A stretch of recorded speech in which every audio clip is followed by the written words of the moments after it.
Di istana yang megah, di tengah tatanan taman yang indah dan kolam-kolam kecil yang memantulkan cahaya matahari pagi, Raja Harun duduk di singgasananya dengan wajah serius.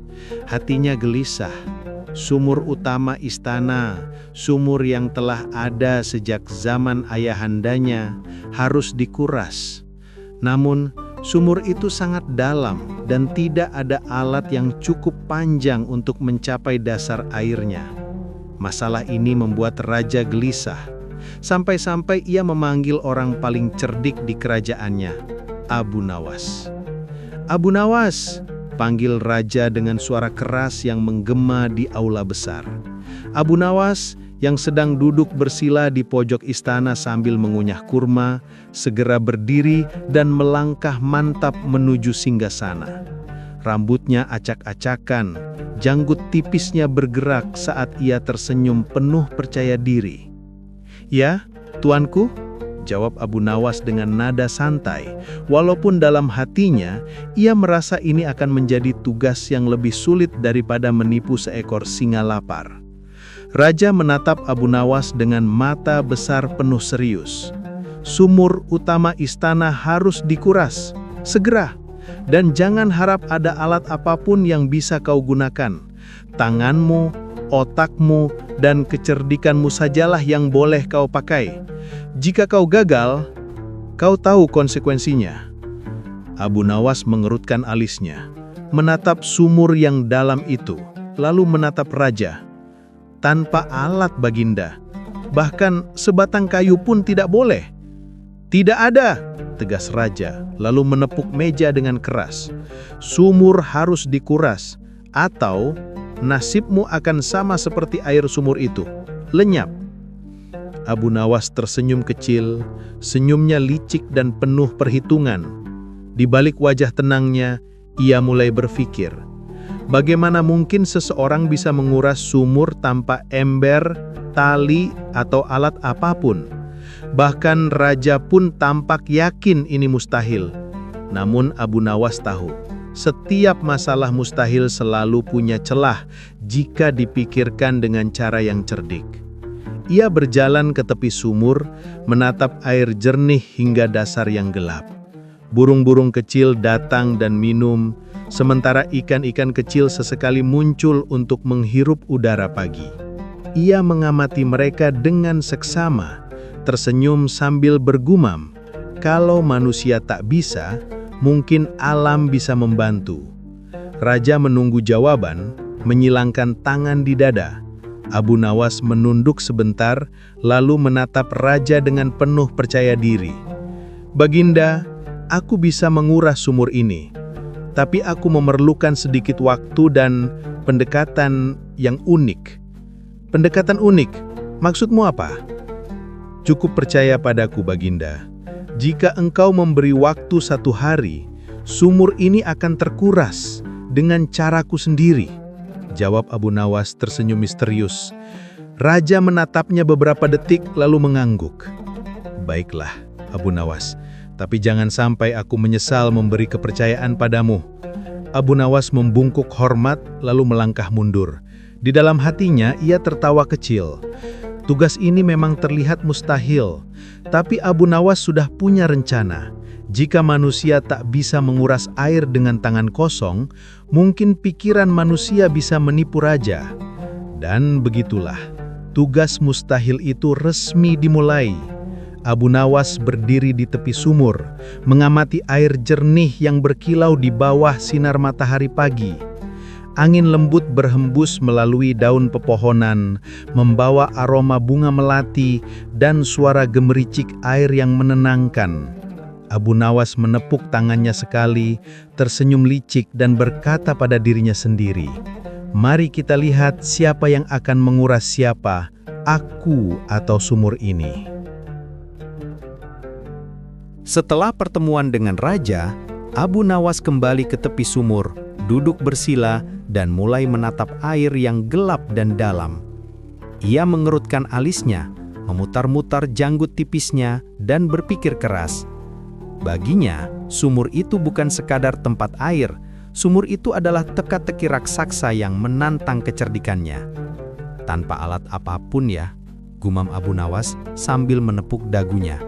Tidak ada ember, tali, atau pompa. Rasanya manusia biasa pasti sudah menyerah. Tapi manusia cerdas seperti aku selalu menemukan jalan.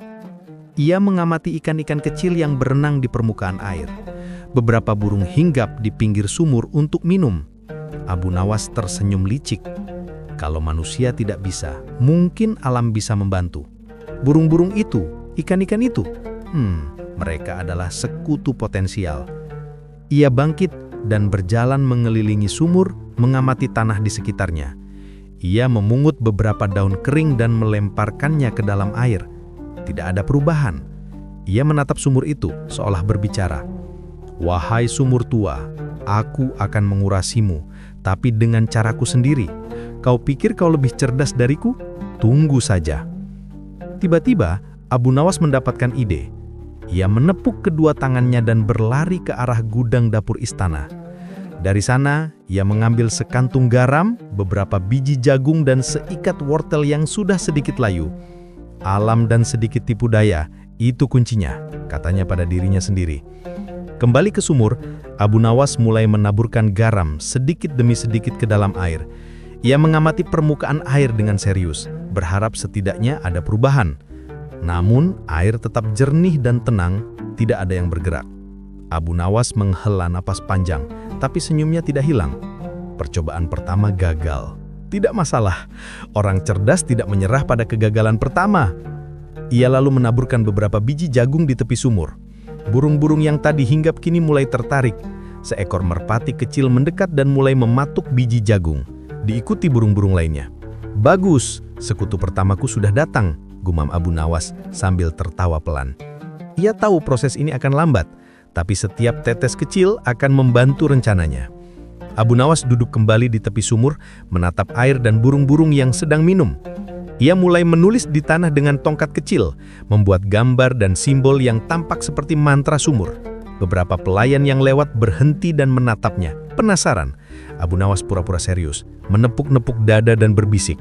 Hanya mereka yang memiliki mata hati yang bisa melihat perubahan. Percayalah, prosesnya sedang berlangsung. Beberapa jam kemudian, matahari mulai condong ke barat. Abu Nawas masih duduk di sana, tetapi sudah mengatur beberapa jebakan kecil. Daun-daun yang menutupi permukaan sumur, biji-bijian yang menarik burung, dan beberapa wortel untuk memancing hewan kecil.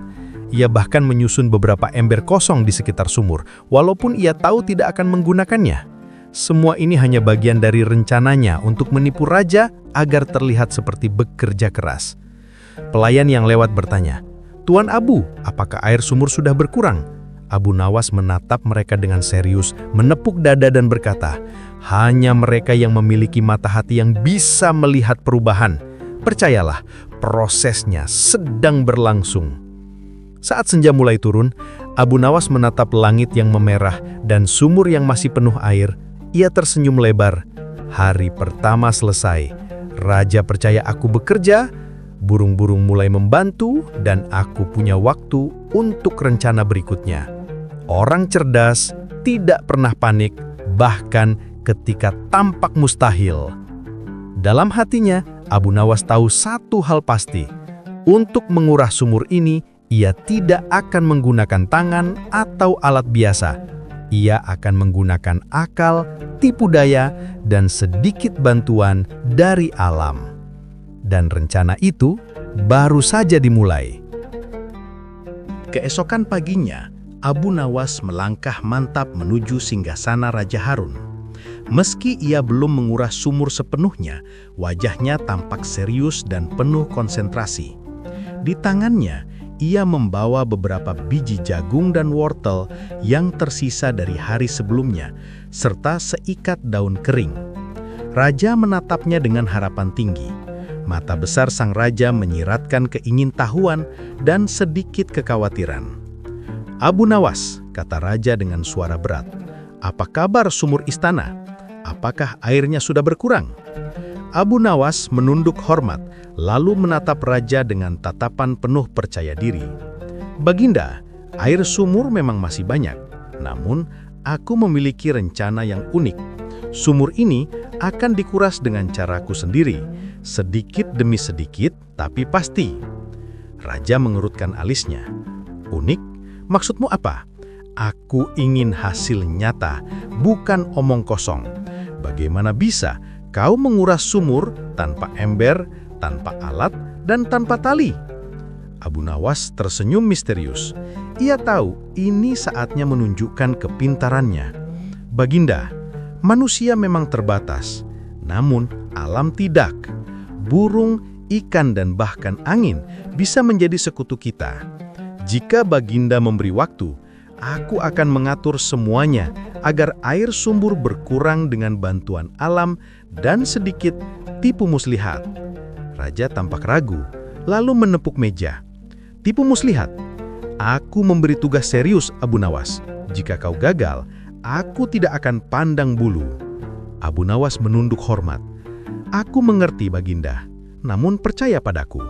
Aku tidak hanya akan menguras sumur, tetapi aku akan membuat prosesnya terlihat seperti keajaiban. Orang biasa melihatku bekerja dan mereka akan percaya airnya berkurang. Padahal semuanya adalah hasil dari kecerdikan, bukan kekuatan. Raja menatapnya lama, mencoba menilai ketulusan Abu Nawas. Ia mulai tersenyum sedikit, merasa penasaran dengan cara Abu Nawas yang selalu berbeda dari orang biasa. Baiklah, kata Raja akhirnya. Aku memberimu waktu 1 hari lagi. Jika rencanamu berhasil, aku akan memberimu hadiah. Tapi ingat, Abu Nawas, gagal sekali saja, dan kau tahu konsekuensinya. Abu Nawas membungkuk hormat, kemudian meninggalkan singgasana dengan langkah ringan. Di hatinya, ia tertawa kecil. Raja percaya padaku. Bagus, sekarang aku punya waktu untuk merancang langkah kedua yang pasti lebih cerdik dan menghibur. Ia kembali ke sumur, duduk di tepi sambil mengamati air. Burung-burung kecil yang datang untuk minum tampak tenang, seolah menunggu perintahnya. Abu Nawas menaruh biji jagung di sekitar sumur sambil berbicara pada burung-burung itu dengan suara lirih. Hanya kalian yang mengerti rencanaku. Ayo, bantu aku, dan kita semua akan bersenang-senang. Beberapa pelayan yang lewat menatapnya dengan bingung. Abu Nawas tersenyum lebar. Diam saja dan lihat bagaimana seorang manusia mengubah dunia tanpa menyentuhnya, gumamnya. Pelayan-pelayan itu hanya menggeleng-gelengkan kepala, merasa aneh tapi penasaran. Hari itu, Abu Nawas mengamati dengan teliti setiap gerakan ikan dan burung. Ia membuat beberapa tanda di tanah, menandai posisi burung, ikan, dan tempat-tempat yang bisa dimanfaatkan. Ia bahkan membuat mantra pura-pura di tepi sumur dengan tongkat kecil, menulis simbol yang terlihat seperti sihir bagi orang yang tidak tahu. Seiring matahari mulai condong ke barat, Abu Nawas merasa puas. Ia belum menyentuh air sedikit pun dengan tangan manusia, tapi rencana itu berjalan. Burung-burung terus minum air, ikan-ikan mulai aktif, dan daun-daun yang ia letakkan membuat permukaan sumur tampak sedikit bergerak, seolah ada perubahan. Saat senja datang, Abu Nawas duduk di tepi sumur, menatap langit yang jingga. Ia tersenyum, lega dan puas. Raja percaya, burung-burung membantu, ikan-ikan bekerja, dan aku punya waktu untuk langkah berikutnya. Orang cerdas tidak menyerah pada tugas mustahil, Baginda, bahkan ketika tampaknya mustahil. Di dalam hatinya, Abu Nawas tahu, ini baru permulaan. Sumur itu masih penuh, tapi Raja sudah mulai percaya pada kecerdikannya. Dengan sedikit tipu daya, sedikit bantuan dari alam, dan banyak kecerdikan, Abu Nawas yakin ia bisa mengubah masalah mustahil ini menjadi pertunjukan yang menghibur dan tentu saja sukses besar. Pagi berikutnya, Abu Nawas kembali ke tepi sumur dengan wajah penuh semangat. Hari itu ia memutuskan untuk memulai percobaan pertamanya. Ia membawa beberapa bahan sederhana, garam dari gudang dapur, biji-bijian, dan beberapa daun kering. Tidak ada alat modern, tidak ada ember, hanya kecerdikan dan sedikit bantuan dari alam. Ia menatap air sumur yang jernih dan dalam. Hari ini aku akan menunjukkan bahwa pekerjaan mustahil bisa menjadi mungkin dengan akal, gumamnya sambil menepuk-nepuk dagunya. Dengan gerakan hati-hati, ia mulai menaburkan garam ke dalam air. Ia berharap setidaknya rasa asin akan membuat ikan-ikan keluar atau membuat air sedikit surut. Namun, air tetap tenang. Tidak ada tanda perubahan sedikit pun. Abu Nawas mengerutkan kening, lalu tersenyum. Baiklah, percobaan pertama gagal. Tapi gagal bukan berarti berhenti. Ini hanya bagian dari proses belajar. Ia menaburkan beberapa biji jagung di pinggir sumur. Burung-burung yang semalam sudah akrab dengannya segera datang dan mulai mematuk biji-bijian itu. Seekor merpati putih bahkan berani menceburkan kakinya ke permukaan air, menimbulkan riak kecil. Abu Nawas menatapnya dengan mata bersinar, senyum licik terukir di wajahnya. Sekutu pertamaku mulai bekerja, setidaknya mereka terlihat seperti membantu, gumamnya. Ia lalu mencoba trik lain. Abu Nawas mengambil beberapa daun kering dan meletakkannya di permukaan sumur. Ia lalu memutar-mutar tongkat kayu kecil di tangan, menulis simbol-simbol aneh di tanah. Beberapa pelayan yang lewat menatapnya dengan kagum. Ada yang menunduk hormat karena mengira Abu Nawas sedang melakukan ritual ajaib. Abu Nawas tersenyum dalam hati. Jika raja melihat ini, dia akan percaya air sumur berkurang karena sihir, bukan karena aku cerdik. Selama berjam-jam, Abu Nawas tetap di tepi sumur. Ia mengamati gerakan ikan dan burung, menyesuaikan strategi, dan sesekali melemparkan biji-bijian untuk menarik perhatian mereka. Air tetap jernih, tetapi daun-daun yang terapung dan burung-burung yang minum membuat permukaan sumur tampak seperti ada aktivitas. Abu Nawas mengangguk puas, meskipun rencana sebenarnya masih berjalan lambat. Menjelang siang, seorang pelayan mendekat dan bertanya, "Tuan Abu, apakah air sumur sudah berkurang?" Abu Nawas menatap pelayan itu sejenak, lalu mengangkat tangan seolah menahan rahasia besar. Hanya mereka yang memiliki mata hati yang bisa melihat perubahan, jawabnya dengan suara rendah penuh misteri. Pelayan itu bingung, tetapi tidak berani mempertanyakan lebih lanjut. Setelah makan siang, Abu Nawas duduk kembali di tepi sumur, menatap langit biru. Ia merasa puas, karena percobaan pertamanya berjalan seperti yang ia rencanakan. Terlihat seperti bekerja, tetapi air sumur belum tersentuh oleh tangan manusia. Ia mulai menyusun strategi untuk langkah berikutnya. Bagaimana membuat raja percaya bahwa air sumur berkurang, padahal semua itu hasil dari pengamatan cermat dan sedikit tipuan visual. Saat sore menjelang, Abu Nawas mengamati cahaya matahari yang memantul di permukaan air.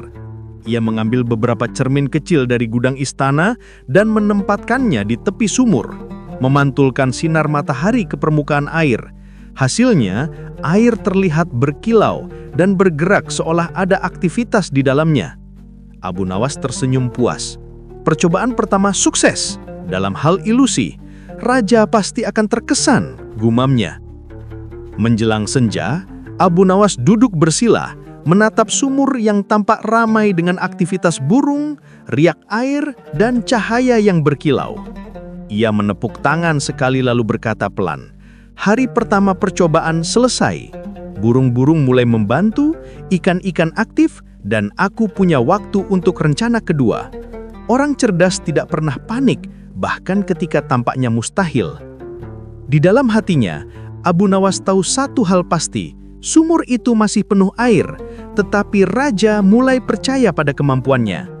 Dengan sedikit tipu daya, sedikit bantuan dari alam, dan banyak kecerdikan, Abu Nawas yakin tugas mustahil ini bisa menjadi sukses besar dan tentu saja menghibur bagi siapapun yang menontonnya. Keesokan paginya, suasana istana tampak lebih ramai dari biasanya. Para pelayan berlarian membawa kendi, tukang kebun menyiram taman, dan di tengah-tengah semua itu, berdirilah Abu Nawas di tepi sumur dengan wajah serius, seolah sedang memimpin upacara penting. Padahal ia hanya menatap burung-burung yang berterbangan di atas kepala, menunggu saat yang tepat untuk memulai aksinya. "Burung-burung ini pintar," gumamnya. Mereka datang tanpa diundang, tapi kalau aku memberi alasan, mereka bisa bekerja untukku tanpa mengeluh dan tanpa bayaran." Ia tersenyum licik, lalu menaburkan segenggam biji jagung di sekitar mulut sumur. Tidak butuh waktu lama, segerombolan burung datang berkerumun. Ada merpati, pipit, bahkan seekor gagak hitam yang tampak sombong. Mereka segera mematuk biji-bijian itu. Beberapa hinggap di pinggir sumur, dan sebagian besar minum airnya dengan puas. Abu Nawas menyilangkan tangan di dada, menatap mereka seperti seorang jenderal memantau pasukannya. "Bagus, bagus, minumlah sebanyak yang kalian mau," katanya dengan nada bangga. "Kalian sedang membantu raja tahu, tapi jangan bilang siapa-siapun, ini rahasia negara." Beberapa pelayan yang lewat memperhatikan tingkahnya dengan heran. Seorang di antaranya berbisik, "Apakah Tuan Abu benar-benar berpikir burung bisa menguras sumur?" Abu Nawas mendengarnya lalu bertoleh dengan ekspresi penuh wibawa. "Jangan remehkan burung, wahai sahabatku. Mereka dikirim oleh alam untuk membantuku. Kalau mereka minum sedikit setiap hari, bayangkan berapa banyak air yang berkurang dalam sebulan." Katanya serius, padahal dalam hati ia menahan tawa. Pelayan itu mengangguk pelan, separuh percaya, separuh bingung. Abu Nawas tersenyum puas, setidaknya orang mulai melihatnya bekerja. Itulah tujuannya hari itu, menciptakan kesan bahwa ia sedang benar-benar berjuang menguras sumur dengan cara yang tak terduga. Menjelang siang, burung-burung semakin banyak berdatangan. Abu Nawas menaburkan lebih banyak biji, lalu duduk bersila sambil bersiul pelan. Setiap kali burung datang dan meminum air sumur, ia mencatatnya di papan kayu kecil yang ia sebut daftar pekerja alam. Seekor merpati putih hinggap di bahunya, membuatnya tersenyum. "Lihatlah, bahkan kepala pasukanku sudah datang," katanya bangga. "Kau luar biasa, wahai burung, minumlah sebanyak-banyaknya, karena air ini milik raja dan raja mengizinkan kalian." Di kejauhan, seorang penjaga istana memperhatikan pemandangan itu dan segera melapor kepada Raja Harun. "Baginda, Abu Nawas sedang bekerja keras di sumur. Ia tidak menggunakan alat apapun, tapi entah bagaimana puluhan burung datang dan minum dari sumur setiap jam." Raja mengangkat alisnya. "Benarkah? Burung-burung membantu?" "Benar, Baginda. Ia bahkan membuat papan catatan berisi jumlah burung yang datang." Raja terdiam sejenak, lalu tersenyum kecil. Mungkin ada sesuatu dalam rencananya. Baiklah, biarkan dia bekerja. Aku ingin melihat sampai sejauh mana burung-burung itu bisa menguras airku." Sore harinya, Abu Nawas masih duduk di tepi sumur, terlihat lelah namun puas. Ia menatap air yang tetap penuh, tapi ia tidak khawatir. Baginya, yang penting bukan hasil sesungguhnya, melainkan persepsi raja dan orang-orang di istana. Ia bergumam, "Air belum berkurang, tapi kepercayaan sudah bertambah. Itu artinya langkah pertama berhasil." Ia menatap ke langit yang mulai memerah dan menambahkan dengan senyum licik, "Dan kalau burung-burung berhenti membantu, aku masih punya rencana untuk malam nanti." Burung-burung mulai kembali ke sarang dan suasana sumur menjadi tenang. Abu Nawas bangkit, menepuk bajunya, lalu berjalan pulang sambil bersenandung. Di pikirannya, ia sudah menyiapkan rencana berikutnya, mengundang ikan-ikan untuk membantu menguras air dari dalam sumur. Hari itu, meskipun sumur masih penuh, Raja semakin yakin bahwa Abu Nawas benar-benar melakukan sesuatu yang ajaib. Dan Abu Nawas, seperti biasa, berhasil membuat semua orang percaya bahwa keajaiban hanyalah kecerdikan yang disamarkan dengan kesabaran dan sedikit bumbu humor. Keesokan harinya, matahari baru saja naik ketika Abu Nawas sudah berdiri di tepi sumur dengan wajah penuh semangat. Setelah burung-burung bekerja menguras air, kini ia punya sekutu baru, ikan-ikan di dalam sumur. Baginya, semua makhluk bisa jadi alat kalau digunakan dengan akal cerdas. Ia menatap air yang tenang, memantulkan bayangan wajahnya sendiri. "Burung sudah bekerja dari atas," gumamnya. "Sekarang waktunya pasukan bawah air." Abu Nawas lalu berjalan ke dapur istana, mengambil sekeranjang kecil berisi sisa nasi dan potongan roti. Para juru masak menatapnya dengan heran. "Tuan Abu?" tanya salah satu koki.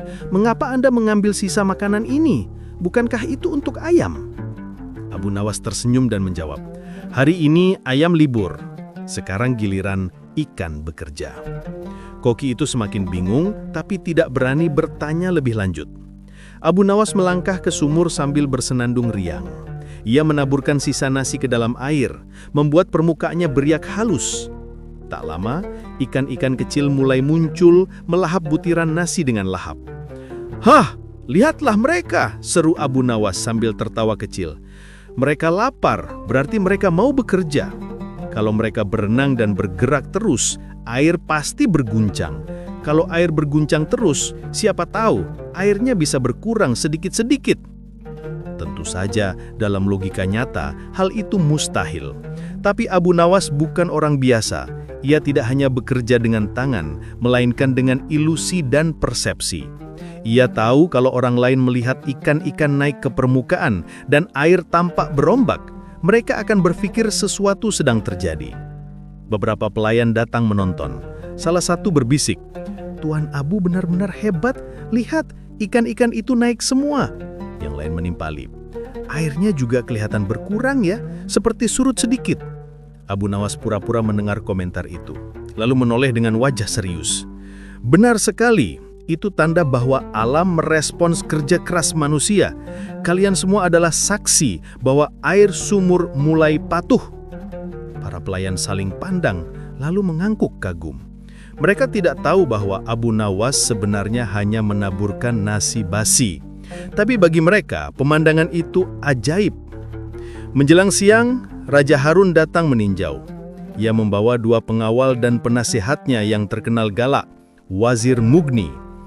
Raja berjalan mendekat, melihat Abu Nawas duduk di tepi sumur dengan wajah penuh konsentrasi.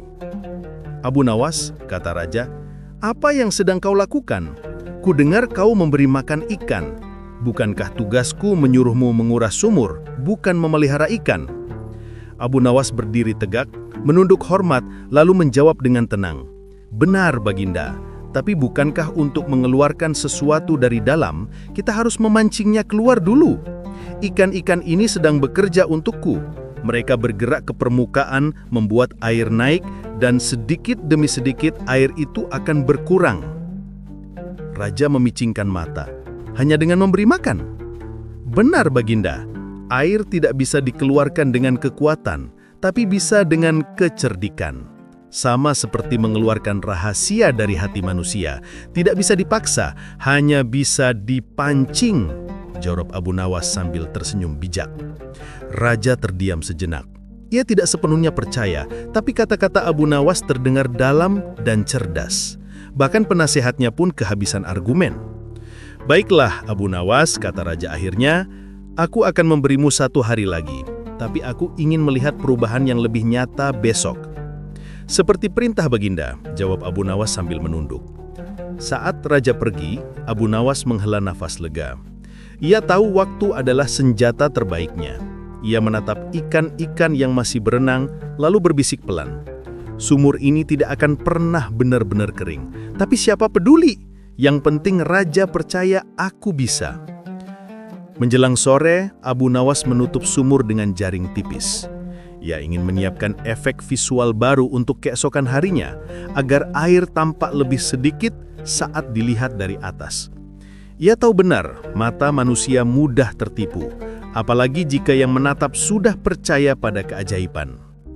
Dan malam itu, ketika seluruh istana tertidur, Abu Nawas duduk di tepi sumur, menatap pantulan bulan di air. Ia tersenyum lebar dan berbisik pelan, "Sumur ini tidak akan pernah benar-benar kering. Tapi siapa peduli? Yang penting Raja percaya aku bisa." Keesokan paginya, cahaya matahari menyinari halaman istana dengan hangat. Burung-burung sudah mulai berkicau dan pelayan sibuk dengan urusan masing-masing. Sementara itu, Abu Nawas berdiri di depan sumur, mengamati pantulan cahaya yang berkilau di permukaan air. Ia menatap lama, lalu tersenyum licik. "Air ini tampak terlalu tenang," gumamnya. "Kalau aku tak bisa menguranginya, maka aku harus membuatnya terlihat berkurang. Kalau mata Raja bisa tertipu, itu artinya aku menang." Ia pun bergegas menuju gudang istana dan mencari benda yang bisa memantulkan cahaya. Setelah beberapa saat, ia menemukan beberapa potongan kaca, sebuah cermin tua, dan penutup logam panci yang mengkilap. Ia mengelap semuanya sampai bersih, lalu membawa peralatannya ke tepi sumur. Beberapa pelayan yang melihatnya bertanya-tanya, "Tuan Abu, apa yang sedang Anda lakukan dengan cermin dan tutup panci?" Ini sang Raja Harun yang memintanya. Beliau tak bisa menguras sumur dengan alat ataupun kekerasan. Sekarang orang pintar harus melawan kebodohan dengan logika. Cukup aku pusarkan alat ini di atas sumur, maka air akan segera berkurang. Begitulah Abu Nawas menjelaskan kepada para pelayan. Sementara itu, Abu Nawas menaruh cermin-cermin itu di sekitar sumur dengan posisi miring, sehingga sinar matahari yang jatuh memantul langsung ke permukaan air. Cahaya itu membuat air terlihat berkilau, seperti berombak, dan di beberapa sudut, pantulannya seolah membuat air tampak lebih dangkal. Ia menjongkok menatap hasil kreasinya, lalu terkekeh pelan. Sempurna. Siapapun yang melihatnya dari atas akan mengira air sumur mulai surut. Untuk menambah efeknya, ia melemparkan beberapa daun kering ke permukaan air. Daun-daun itu perlahan tenggelam sebagian, membuat permukaan terlihat tidak rata. Dari jauh, sumur itu tampak seperti kehilangan sebagian airnya. Abu Nawas mengangguk puas. Menjelang siang, Raja Harun datang bersama 2 pengawal dan penasehatnya, Wazir Mughni. Mereka ingin melihat hasil kerja Abu Nawas. "Abu Nawas," seru Raja, "hari ini aku ingin bukti nyata. Apakah air sumur sudah berkurang?" Abu Nawas tersenyum, menunduk hormat, dan menunjuk ke arah sumur.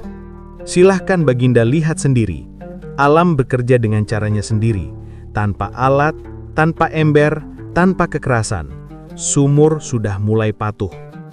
Raja mendekat, memandang ke dalam sumur, dan benar saja, permukaannya tampak berbeda dari sebelumnya. Cahaya matahari yang memantul membuat bayangan bergetar di dalam air, dan daun-daun yang terapung membuat permukaan tampak tidak setinggi biasanya.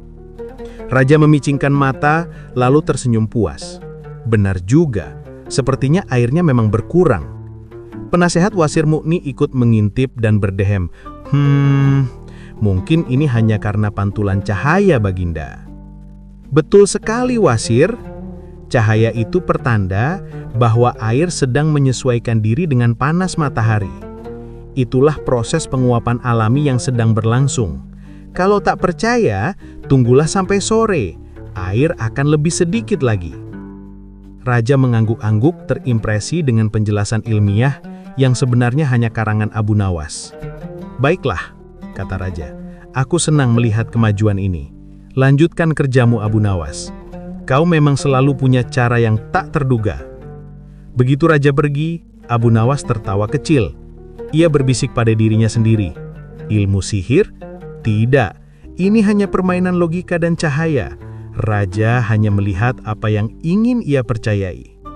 Sepanjang sore, Abu Nawas terus menyesuaikan posisi cermin agar pantulannya tetap membuat air tampak surut. Ia bahkan menambahkan sedikit abu ke tepi sumur agar terlihat seperti bekas permukaan air lama. Semakin lama, ilusi itu semakin meyakinkan. Beberapa pelayan yang melewati memandang dengan kagum. "Lihat, airnya makin sedikit," seru salah satu dari mereka. Abu Nawas menoleh dan tersenyum bijak. Begitulah anak muda. Ketika matahari bekerja sama dengan kecerdikan, maka pekerjaan mustahil pun menjadi mudah. Menjelang petang, Abu Nawas menatap hasil kerjanya dengan bangga. Ia tahu air di sumur itu tidak berkurang setetes pun, tapi semua orang di istana mulai percaya bahwa sumur benar-benar mulai kering. Ia menepuk dadanya dan berkata pelan, "Menguras sumur tanpa alat? Mudah. Yang sulit adalah menguras kebodohan dari pikiran orang yang tak percaya akal." Ia lalu tertawa pelan sambil berjalan pulang, sementara sinar matahari terakhir hari itu menari-nari di permukaan air sumur seolah memberi tepuk tangan untuk kecerdikannya. Keesokan harinya, suasana istana sudah ramai sejak pagi. kabar tentang keajaiban Abu Nawas menyebar cepat. Para pelayan, pengawal, dan penasehat kerajaan semua penasaran bagaimana bisa air sumur tampak surut tanpa satu alat pun digunakan. Sebagian percaya Abu Nawas punya ilmu sihir, sebagian lagi yakin dia hanya beruntung. Tapi satu hal pasti, semua orang ingin melihat aksinya hari itu. Abu Nawas muncul dengan jubah lusuhnya, membawa papan kayu panjang, seutas tali, dan sepotong kain putih. Orang-orang langsung berbisik, "Lihat, dia akhirnya membawa alat." Namun Abu Nawas segera berkata dengan suara lantang, "Tenang, ini bukan alat untuk menguras air. Ini alat untuk memanggil alam agar bekerja lebih cepat." Raja Harun yang duduk di balkon atas ikut memperhatikan, penasaran. Ia mencondongkan tubuh ke depan. "Mari kita lihat apa yang akan dilakukan si cerdik Abu Nawas kali ini," gumamnya dengan senyum kecil. Abu Nawas menaruh papan kayu di tepi sumur, lalu mengikat tali ke ujungnya. Ia berdiri dengan hikmat, mengangkat tangan ke langit dan mulai berseru, "Wahai air sumur, dengarlah! Raja kami ingin engkau keluar dari perut bumi tanpa ember, tanpa tenaga, tanpa alat. Maka keluarlah dengan sukarela." Orang-orang menatap terpana. Sebagian menahan tertawa, tapi tidak berani bersuara. Abu Nawas melanjutkan dengan suara berat seperti seorang pendeta. "Jika engkau tidak mau keluar, maka aku akan menuliskan mantranya di papan ini." Ia lalu mulai menulis sesuatu di papan kayu itu. Dari dekat, tulisan itu hanya berupa coretan acak, tapi ia menulisnya dengan ekspresi penuh kesungguhan, seolah sedang mencatat ilmu rahasia. Setelah itu, ia menancapkan papan tersebut di tepi sumur dan menutupi sebagian dengan kain putih. "Sekarang," katanya pelan namun meyakinkan, "air akan tunduk. Siapapun yang menatap sumur ini dengan keyakinan akan melihat perubahan." Beberapa pelayan langsung mendekat dan menatap ke dalam sumur dengan harapan. Abu Nawas berdiri di samping mereka, menghela napas dalam-dalam, lalu berkata dengan nada berat, "Lihatlah baik-baik. Bayanganmu mulai tenggelam, bukan? Itu pertanda air sudah berkurang." Sontak mereka terkejut. Memang benar, karena posisi matahari yang berubah dan kain putih yang digerakkan angin, bayangan mereka tampak lebih pendek dari sebelumnya. "Airnya benar-benar berkurang," seru salah satu pelayan. Yang lain menambahkan, "Ini ajaib, Tuan Abu benar-benar punya kekuatan alam." Abu Nawas menunduk rendah, menahan tertawa di balik kumis tipisnya. Ia berkata dengan tenang, "Tidak ada yang ajaib. Alam hanya patuh pada orang yang mau berpikir." Tak lama, Raja Harun turun dari balkon dan berjalan mendekat. "Abu Nawas," serunya, "apa yang kau lakukan kali ini? Semua orang terlihat kagum." Abu Nawas menatap Raja dengan tenang. "Baginda, air itu makhluk lembut. Ia tidak bisa dipaksa dengan kekerasan, tapi bisa dibujuk dengan kepercayaan. Karena itu, aku tuliskan perintah Baginda di papan ini, agar air membaca dan taat." Raja mengerutkan kening, separuh heran, separuh terhibur. "Air membaca perintahku?" "Benar Baginda, air itu cermin kehidupan. Jika kita berbicara dengan lembut dan yakin, ia akan menuruti perintah kita," jawab Abu Nawas dengan nada bijak. Raja tertawa keras. "Hahaha, Abu Nawas, hanya kau yang bisa membuatku bingung dan kagum sekaligus." Abu Nawas senyum lebar. "Kebingungan adalah tanda bahwa pikiran sedang bekerja, Baginda. Jika pikiran bekerja, maka masalah sudah separuh selesai." Raja menepuk pundaknya dengan geli. "Baiklah, lanjutkanlah. Tapi aku ingin bukti lebih besar besok. Jika benar air ini akan berkurang, aku akan memberimu hadiah besar. Tapi kalau tidak, kau tahu sendiri." "Sebagaimana titah Baginda," jawab Abu Nawas sambil menunduk hormat. Setelah Raja pergi, Abu Nawas menatap sumur itu sambil terkekeh kecil. Ia tahu air tidak akan surut dengan mantra atau tulisan. Tapi selama orang-orang percaya, ilusi itu akan hidup. Ia menatap bayangannya di air dan berkata pelan, "Aku bukan menguras air, tapi menguras kebodohan. Dan itu pekerjaan yang jauh lebih berat." Dengan langkah ringan, Abu Nawas meninggalkan sumur, sementara orang-orang masih berdiri di sekelilingnya, berdebat apakah mereka baru saja menyaksikan sihir atau keajaiban. Malam itu, Abu Nawas duduk sendirian di kamarnya. Di atas meja kecil terdapat lampu minyak yang berkelap-kelip, menyoroti wajahnya yang sedang berpikir keras. Ia tahu Raja Harun sudah mulai curiga. Trik cahaya dan bayangan tidak akan bertahan lama. Cepat atau lambat, sang raja akan sadar bahwa air di sumur itu tidak benar-benar berkurang. Jika besok aku tidak menunjukkan keajaiban baru, gumam Abu Nawas, kepalaku mungkin akan ikut dikuras bersama air sumur itu. Ia mengetuk-ngetukkan jarinya di meja, lalu tiba-tiba tersenyum lebar. Aha, kalau sumurnya tidak bisa kering, buat saja sumur baru yang terlihat lebih kering. Maka mulailah rencana liciknya. Ia keluar dari kamarnya diam-diam dan berjalan ke halaman belakang istana, tempat tanahnya agak berpasir dan lembut. Di sana, ia mulai menggali lubang kecil dengan tangan. Tidak perlu dalam, hanya cukup agar tampak seperti sumur dangkal. Setelah lubang terbentuk, ia melapisi bagian dalamnya dengan tanah liat agar terlihat lembab, lalu menaburkan sedikit air di dasarnya. Pagi menjelang. Abu Nawas menutup lubang itu dengan daun dan ranting agar tampak alami. Ia lalu memanggil beberapa pelayan. "Cepat, bantu aku," katanya dengan suara penuh semangat. "Baginda Raja harus melihat sumur baru ini sebelum matahari terlalu tinggi." Pelayan-pelayan itu kebingungan. "Sumur baru? Sejak kapan dibuat, Tuan Abu?" Abu Nawas menepuk salah satu dari mereka sambil tersenyum. "Tadi malam, alam dan kecerdikan bekerja sama dengan cepat kalau niatnya tulus."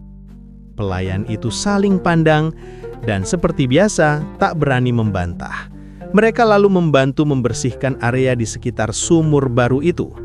Abu Nawas menancapkan papan kayu bertuliskan, "Sumur yang mulai mengering berkat perintah Baginda." Tulisan itu jelas dan besar, seolah menandai kemenangan atas tantangan mustahil yang diberikan raja. Ketika Raja Harun tiba di halaman, ia tampak heran. "Apa ini, Abu Nawas? Di mana sumur istana yang kuperintahkan untuk kau keringkan?" Abu Nawas membungkuk hormat.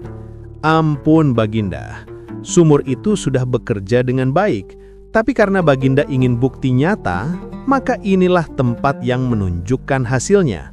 Air dari sumur lama telah pindah ke sini." "Pindah?" Raja mengangkat alis. "Bagaimana bisa air berpindah tempat?" "Dengan izin alam dan restu Baginda tentu saja," jawab Abu Nawas dengan nada yakin. Ketika air mendengar perintah Baginda untuk keluar, ia mencari tempat baru yang lebih rendah. Maka, jadilah lubang ini sebagai penampungan terakhirnya. Raja mendekat dan menatap ke dalam lubang itu. Di dasarnya memang tampak lembab dengan sedikit genangan air. Dari sudut pandang tertentu, terlihat seperti sumur yang hampir kering. Wazir Mukni, penasihat yang selalu sinis, mengintip dan berdehem. Aku tidak yakin ini benar-benar air dari sumur istana." Abu Nawas langsung menimpali dengan cepat. "Benar sekali, Wazir. Tapi bukankah air adalah satu tubuh yang menyatu di bumi? Kalau bagian satu kering, bagian lain pasti berkurang juga. Maka, ini bukti bahwa perintah Baginda telah didengar bumi." Kata-kata itu terdengar begitu meyakinkan, sehingga raja pun tersenyum. "Hahaha, kau memang luar biasa, Abu Nawas. Tak seorang pun di negeriku yang bisa berpikir seaneh dirimu." Abu Nawas menunduk rendah. "Terima kasih, Baginda. Saya hanya menjalankan perintah dengan cara yang tidak merusak apapun, tidak sumur, tidak air, dan tentu saja tidak tenaga para pelayan." Raja tertawa puas. "Baiklah, aku akui kau berhasil. Besok aku akan memberimu hadiah emas. Tapi aku ingin kau menjelaskan kepadaku secara jujur, bagaimana sebenarnya caramu menguras sumur itu." Abu Nawas tersenyum tipis. "Dengan akal, Baginda. Hanya itu alat yang saya gunakan." Raja mengangguk. "Dan itulah alat yang paling berharga." Setelah raja pergi, Abu Nawas menatap lubang buatannya, lalu tertawa kecil. Sumur palsu ini mungkin dangkal, tapi kebodohan manusia bisa dalam sekali. Untung aku tidak disuruh mengurasnya. Keesokan harinya, halaman istana tampak semarak. Para pelayan menata kursi, membentangkan karpet merah, dan menyiapkan meja penuh makanan. Semua itu dilakukan untuk satu acara penting, pemberian hadiah kepada Abu Nawas atas keberhasilannya menguras sumur tanpa alat apapun. Raja Harun duduk di singgasananya dengan jubah emas berkilau. Di sampingnya berdiri Wazir Mughni. Wajahnya masam karena masih tidak percaya dengan kehebatan Abu Nawas. Sementara itu, dari kejauhan terdengar riuh tepuk tangan ketika sang tokoh utama akhirnya muncul, dengan langkah santai dan senyum jenaka di wajahnya. "Abu Nawas," seru raja dengan suara lantang, "kau telah melakukan sesuatu yang mustahil, tanpa ember, tanpa tali, tanpa alat apapun, tapi sumur itu tampak kering sesuai perintahku." Abu Nawas menunduk hormat. "Segala puji bagi Tuhan dan kebijaksanaan Baginda yang memberi saya kesempatan untuk berpikir. Kadang yang sulit bukan menguras air, tapi menguras keraguan." Ucapan itu membuat raja tersenyum, sementara para hadirin bertepuk tangan. Hanya Wazir Mughni yang mendengus pelan. Keraguan memang mudah dikuras kalau diselimuti tipu daya. Raja melirik penasehatnya, tapi memilih tak menanggapi. Ia lalu berkata, "Sebagai tanda penghargaan, aku memberimu 5 kantong emas dan sepotong tanah di pinggir sungai." Abu Nawas terkejut pura-pura, menunduk dalam-dalam. "Baginda terlalu dermawan, saya hanya ingin berbuat baik, bukan mencari harta." Raja tertawa keras. "Itulah sebabnya kau layak menerimanya." Namun sebelum Abu Nawas bisa berpaling, raja tiba-tiba melanjutkan, "Tapi, seperti biasa, aku ingin mengujimu sekali lagi. Jika kau berhasil, hadiah ini akan berlipat ganda. Tapi kalau gagal..." Raja berhenti sejenak, menatap Abu Nawas dengan mata tajam. "Semua emas ini akan kembali ke kas kerajaan." Abu Nawas tersenyum lebar. "Baiklah Baginda, hidup tanpa tantangan ibarat roti tanpa garam." Raja tersenyum puas. "Baik, dengarkan. Kali ini aku ingin kau melakukan hal yang lebih sulit daripada menguras sumur." Semua mata tertuju pada raja. Ia berdiri dan berkata, "Aku ingin kau menangkap bayanganmu sendiri dan menyerahkannya kepadaku dalam sebuah kantong." Suasana langsung hening. Beberapa pelayan menahan tawa, sementara yang lain menatap bingung. Menangkap bayangan, itu jelas mustahil, tapi raja tampak serius. Abu Nawas mengelus janggutnya, berpura-pura berpikir dalam-dalam. "Bayangan saya, Baginda." "Iya," jawab raja. "Kau selalu bisa membuatku kagum dengan akalmu. Sekarang, buktikan lagi. Tangkap bayanganmu tanpa alat istimewa. Gunakan kecerdikanmu seperti biasa. Aku beri waktu 3 hari. Abu Nawas menunduk tanah, lalu mengangkat kepalanya dengan senyum lebar. "Baiklah Baginda, jika saya bisa mengeringkan sumur tanpa alat, menangkap bayangan tentu bukan perkara besar." Raja tertawa geli. "Kau benar-benar percaya diri. Aku tunggu hasilnya." Setelah upacara selesai, Abu Nawas berjalan keluar dari istana sambil membawa kantong emasnya. Ia melangkah pelan, menatap bayangannya di tanah. Bayangan itu bergerak mengikuti setiap langkahnya. Ia terkekeh. "Menangkapmu, wahai bayangan, bukan soal tangan, tapi soal pikiran. Kalau raja ingin aku menyerahkanmu, maka aku akan memberinya sesuatu yang membuatnya berpikir 2 kali." Selama 2 hari berikutnya, Abu Nawas tidak terlihat di istana. Orang-orang mulai bertanya-tanya apa yang sedang ia rencanakan. Wazir Mughni bahkan berbisik pada raja, "Baginda, kali ini pasti ia menyerah, tidak mungkin bayangan bisa ditangkap." Raja hanya tersenyum samar. "Jangan terlalu cepat menilai. Aku sudah belajar. Dengan Abu Nawas, mustahil seringkali jadi mungkin." Pada hari ketiga, Abu Nawas datang membawa sebuah karung kecil. Ia berjalan ke tengah aula dengan langkah tenang, wajahnya serius seperti biasa. "Baginda, saya telah menangkap bayangan saya. Tapi sebelum saya serahkan, saya mohon Baginda menutup semua jendela agar cahaya tidak masuk." Semua orang bingung, tapi raja mengangguk dan memberi perintah. Aula menjadi gelap gulita. "Sekarang," kata Abu Nawas sambil mengangkat karungnya, "lihatlah Baginda, Ketika tidak ada cahaya, bayangan pun menghilang. Berarti saya sudah berhasil menahannya di dalam karung ini. Raja terdiam sejenak, lalu tertawa terbahak-bahak. Hahaha, kau memang gila dan jenius sekaligus, Abu Nawas. Semua orang di aula ikut tertawa, bahkan Wazir Mughni pun tidak bisa menahan senyum. Abu Nawas membungkuk dan berkata, bayangan tidak bisa ditangkap dengan tangan, tapi bisa ditahan dengan kegelapan, karena di situ ia kehilangan tempat berpijak. Raja menepuk bahunya. Baiklah Abu Nawas, kali ini kau menang lagi. Dan hadiahnya pun dilipat gandakan, sementara kisah kecerdikan Abu Nawas kembali menggema di seluruh negeri. Keesokan harinya, Raja Harun duduk di singgasana dengan wajah serius, tetapi mata berbinar penuh rasa penasaran. Ia masih terkesan dengan kecerdikan Abu Nawas, terutama trik menangkap bayangan sendiri. Namun Raja bukanlah orang yang mudah puas. Ia ingin mencoba sesuatu, menguji Abu Nawas dengan bayangan miliknya sendiri. Abu Nawas, seru Raja dengan suara lantang. Abu Nawas yang sedang berjalan di halaman istana segera menghentikan langkahnya dan membungkuk hormat.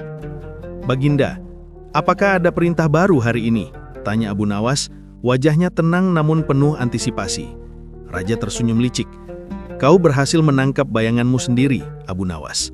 Tapi sekarang, aku ingin kau menangkap bayanganku. Dan ingat, ini bukan bayangan biasa. Ini bayangan Raja Harun.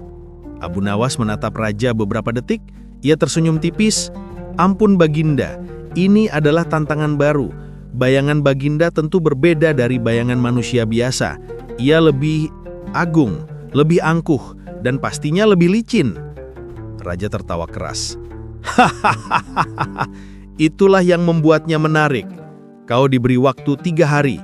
Jika berhasil, aku akan memberimu hadiah yang belum pernah ada dalam sejarah kerajaan. Tapi jika gagal, kau harus melayani istana selama sebulan tanpa istirahat. Abu Nawas membungkuk rendah, pura-pura cemas. Baginda terlalu keras, tapi saya siap seperti biasanya. Hari pertama, Abu Nawas mulai mengamati bayangan raja yang bergerak di halaman istana. Ia memperhatikan setiap gerakan, setiap sudut cahaya, dan cara bayangan itu berubah saat matahari bergerak. Abu Nawas bahkan membuat catatan di tanah menggunakan tongkat kecil, menandai titik-titik di mana bayangan raja memanjang atau menyempit. Menangkap bayangan manusia lain lebih sulit, gumam Abu Nawas pelan. Apalagi bayangan raja sendiri, ia selalu berubah mengikuti kekuasaan dan kehendak pemiliknya. Hari kedua, Abu Nawas menyiapkan trik baru. Ia membawa beberapa cermin, kain putih, dan beberapa potongan kayu. Ia menempatkan cermin di lokasi strategis untuk membelokkan bayangan raja ke arah yang diinginkannya, dan kain putih untuk menutupi bagian halaman sehingga bayangan raja tampak terhimpit.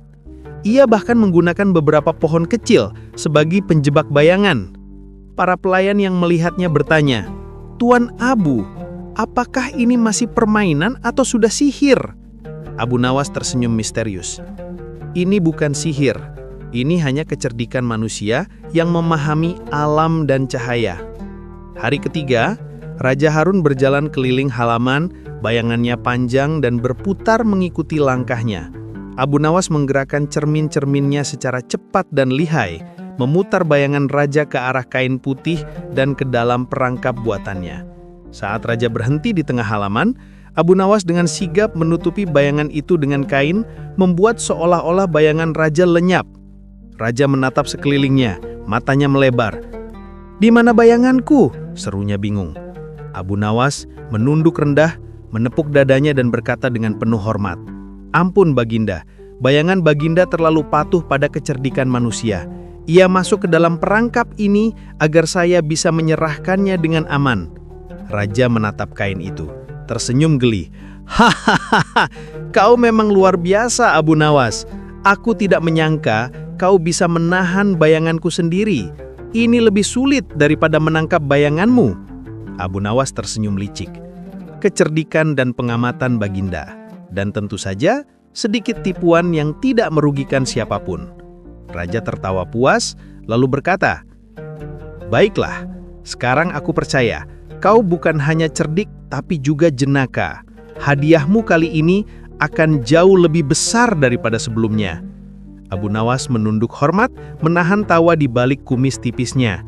Ia tahu rahasia kemenangan ini bukan menangkap bayangan sungguhan, tapi membuat raja percaya bahwa semua yang ia lihat adalah nyata. Dan malam itu, Abu Nawas berjalan pulang sambil tersenyum lebar. Di dalam hatinya ia berkata, "Orang bisa menipu mata, tapi tidak pikiran. Dan raja, aku berhasil menipu keduanya." Keesokan harinya, Raja Harun kembali memanggil Abu Nawas. Kali ini, raut wajah raja lebih serius daripada biasanya. Ia menatap Abu Nawas dengan mata tajam, seolah sedang menimbang apakah sang jenius benar-benar bisa menaklukkan tantangan baru yang diberikan kepadanya. "Abu Nawas," seru raja, "tugasmu hari ini lebih sulit daripada menguras sumur atau menangkap bayangan. Kau harus menyeberangi Sungai Nil di bagian istana yang paling lebar, tanpa perahu, tanpa rakit, bahkan tanpa tali." Abu Nawas menatap sungai yang mengalir deras. Airnya berkilau di bawah sinar matahari pagi dengan arus kuat yang membuat siapapun gentar. Para pelayan dan pengawal menahan napas, sebagian menatap dengan rasa takut, sebagian lagi kagum akan tugas mustahil ini. Abu Nawas tersenyum tipis. "Ampun Baginda, ini memang sulit, tapi manusia cerdas tidak pernah takut pada tantangan. Yang sulit bukan menyeberangi sungai, tapi menemukan cara agar sungai sendiri membantu kita." Raja mengangkat alisnya. "Cara sungai membantu? Maksudmu?"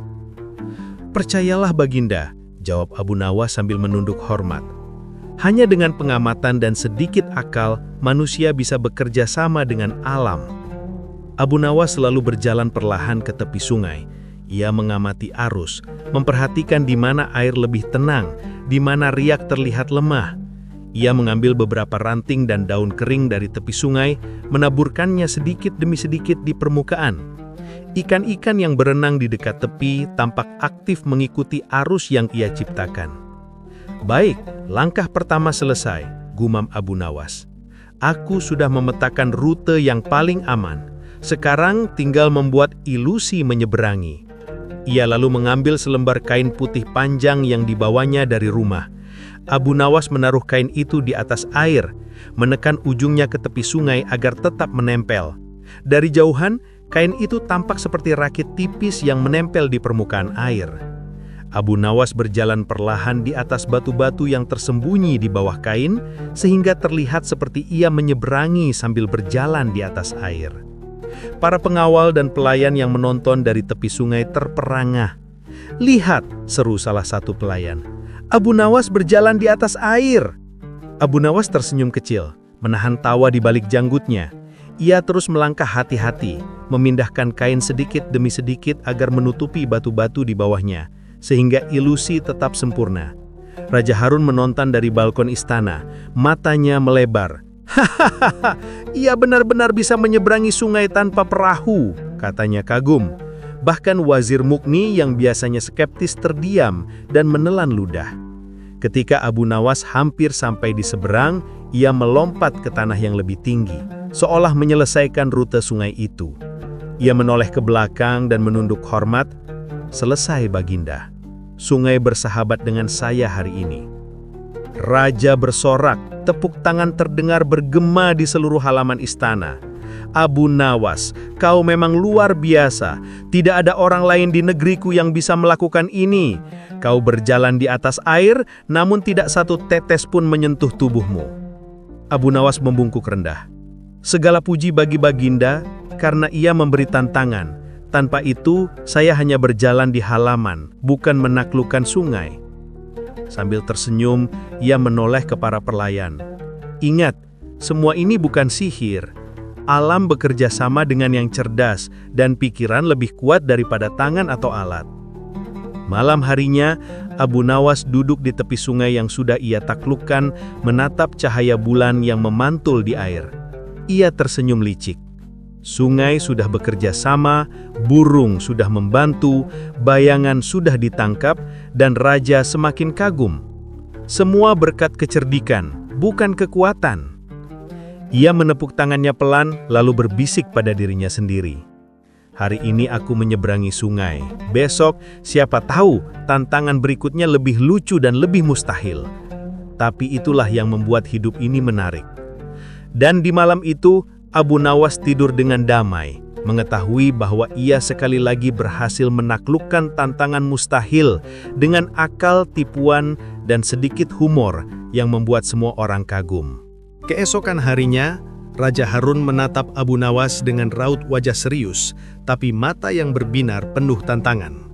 Setelah melihat kecerdikan Abu Nawas menyeberangi sungai, Raja memutuskan memberi ujian baru, lebih sulit dan membingungkan. "Abu Nawas," kata Raja dengan suara tegas, "hari ini kau harus menyelesaikan labirin istana. Tidak ada yang boleh memberimu petunjuk. Jangan sampai tersesat atau kau akan kehilangan hadiahmu." Abu Nawas mengangkat alisnya dan tersenyum tipis. "Ampun Baginda, labirin. Itu terdengar seperti permainan yang menyenangkan. Saya siap, seperti biasa." Para pelayan mulai membawa Abu Nawas ke bagian istana yang belum pernah ia masuki. Tembok tinggi dari batu bata merah dan lorong-lorong sempit terlihat seperti labirin yang membingungkan.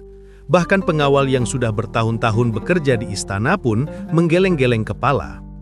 Abu Nawas menatap labirin itu sejenak. Ia mengelus dagunya, lalu berbisik, "Tidak ada jalan pintas? Tidak masalah.